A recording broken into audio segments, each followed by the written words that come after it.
कि बौद्ध धर्म के अंदर महायान शाखा में मूर्ति पूजा का विधान है, लेकिन आदिवासी परंपरा में मूर्ति पूजा नहीं है। बौद्ध धर्म का संबंध आदिवासियों की जड़ों से भी है।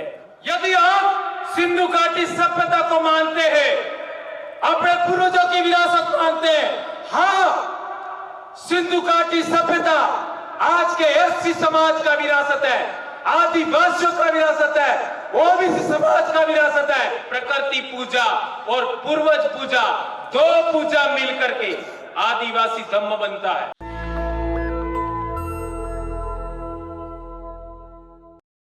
भेड़ माता का वास्तविक नाम आज भी हमारे लोग हारेण मताई बोलते हैं, और ये हारेण मताई वह भी हारीती का ही नाम है, वो भी हारीती के वंशज है।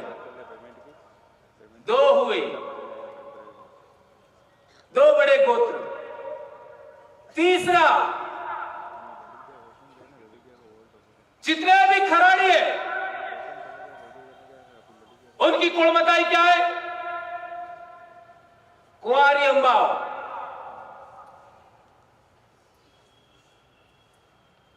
और यह भी हारीती देवी का ही नाम है, और यह जगदम्बा नाम उनको दिया गया, वो गौतम बुद्ध ने दिया गया था। हारीती का नाम जगदम्बा गौतम बुद्ध ने दिया था। और कई सारे राजपूत समाज भी हारीती के उपासक है, और इसी के अंदर उदयपुर के जो राजे महाराजे थे उनको भीलों ने साथ क्यों दिया, यहीं पर इतिहास निकलेगा, लेकिन इसका आज मैं जवाब नहीं दूंगा। क्या कारण था? अभी कच्चा गड़ा है, थोड़ा और पक्का हो जाए।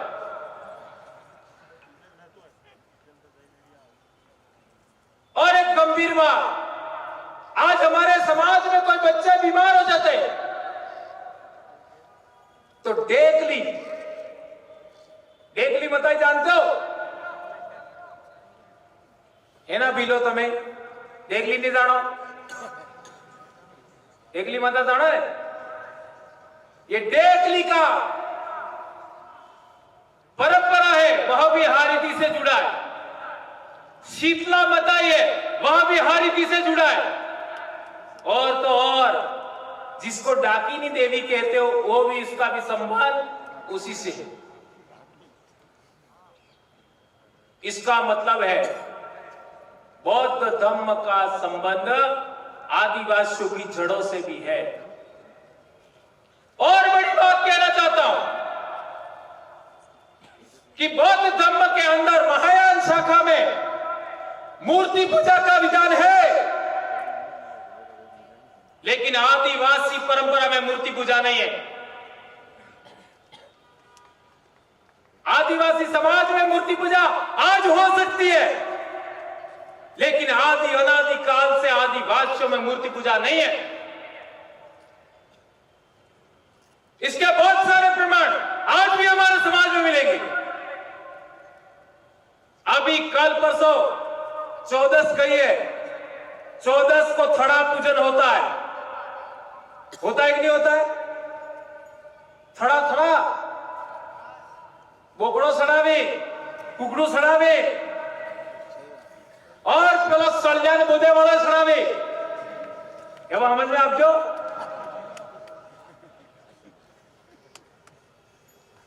और पेड़ों के नीचे आपका पत्थर रख करके पूजा करते हैं, उसको झारखंड में सरना बोलते हैं। इसके लिए एक और रेफरेंस देना चाहूंगा। जो लोग ननमा है,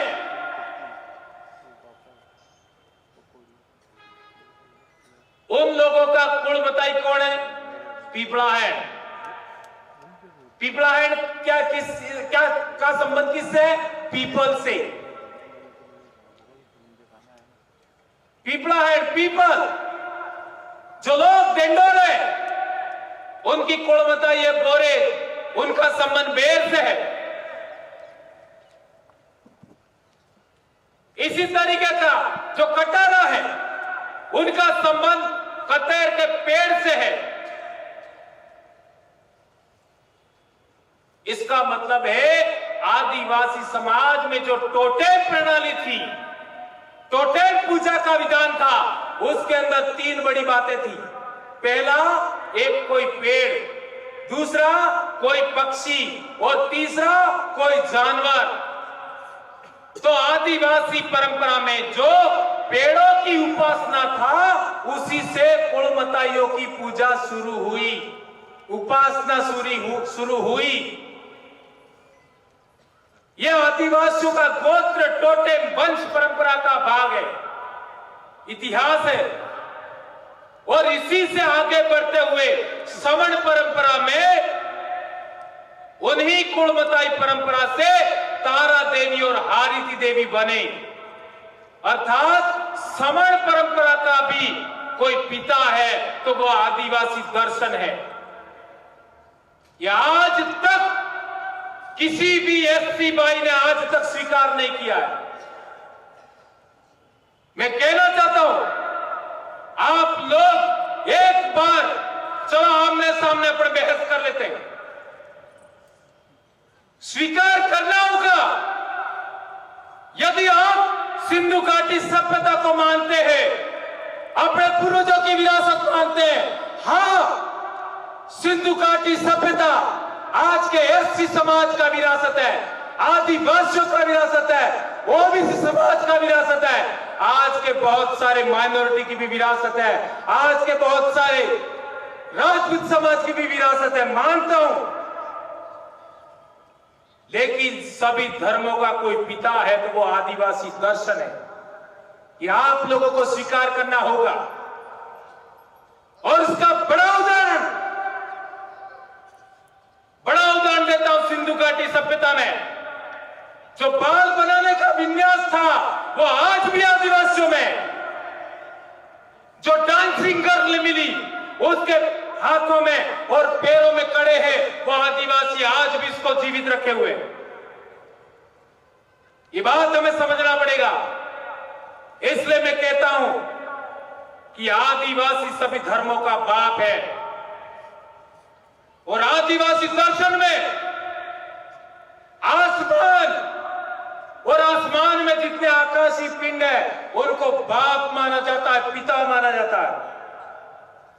और आदिवासी दर्शन में इस धरती को मां माना जाता है। और इससे पीछे की ओर आते हो आप लोग तो पहाड़ों को बाप मानते हैं, नदियों को मां मानते हैं। यह है प्रकृति पूजा। इससे भी आगे आते हो तो पूर्वज पूजा है। और पूर्वज पूजा के अंदर हम लोग गौतम बुद्ध को भी अपना पूर्वज मान सकते हैं, सम्राट अशोक को अपना पूर्वज मान सकते हैं। और आपका हमारे जो जितने राजे महाराजे हुए उनको भी अपना पूर्वज मान सकते हैं। बाबा साहब अंबेडकर को भी अपना पूर्वज मान सकते हैं। ये बात हमको समझना होगा दोस्तों। लेकिन सबसे पहले आदिवासी,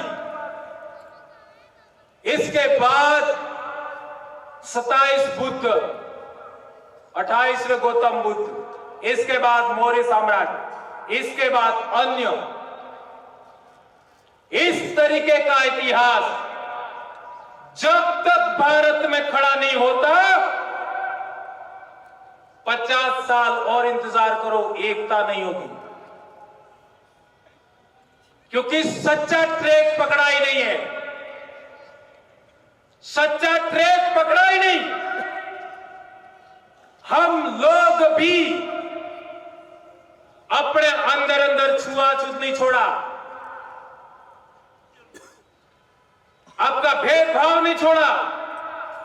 इसका जीता जागता नमूना है। एक और उदाहरण लास्ट में,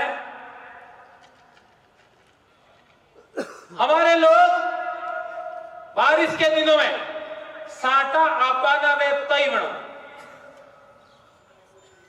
साटा आबादुजी असल एनी पूजा थाय।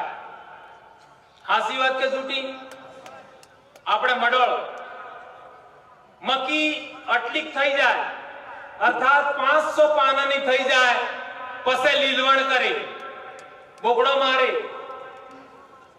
रविवार ने लड़े। इसके बाद यदि बारिश नहीं आती है तो बारिश लाने के लिए भी पूजा है, और बारिश ज्यादा आ गई तो बारिश को रोकने के लिए भी पूजा है, और यदि बारिश ज्यादा आने से गांव में, समाज में रोग रगड़ा हो गया तो रोग रगड़ा रथ भी निकालते हैं गांव के बॉर्डर पर। और इसके अंत में बारिश खत्म होने के बाद हम लोग नई फसल उगेगी कि नहीं उगेगी उसके लिए वाड़ी जवारा भी करते हैं। यह है प्रकृति पूजा, और यह पूरी दुनिया में था। वर्षा की पूजा, बादल की पूजा, बिजली की पूजा, हवाओं की पूजा,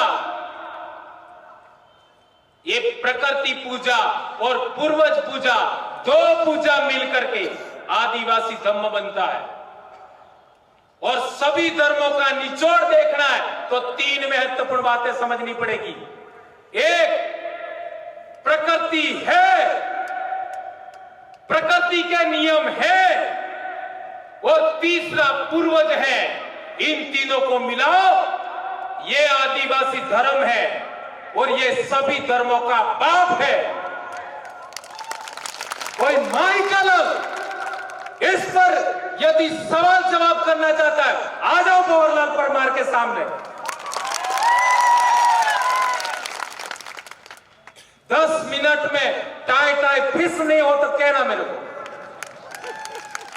जय जोहार, जय आदिवासी, जय विल प्रदेश, जय संविधान, जय भारत, जय बाबा साहब अम्बेडकर। नेशनल दस्तक की आपसे गुजारिश है कि अगर इसको बचाना चाहते हैं तो नेशनल दस्तक को सब्सक्राइब करने के लिए रेड कलर के सब्सक्राइब बटन को दबाएं, फिर बेल आइकन की घंटी दबाएं।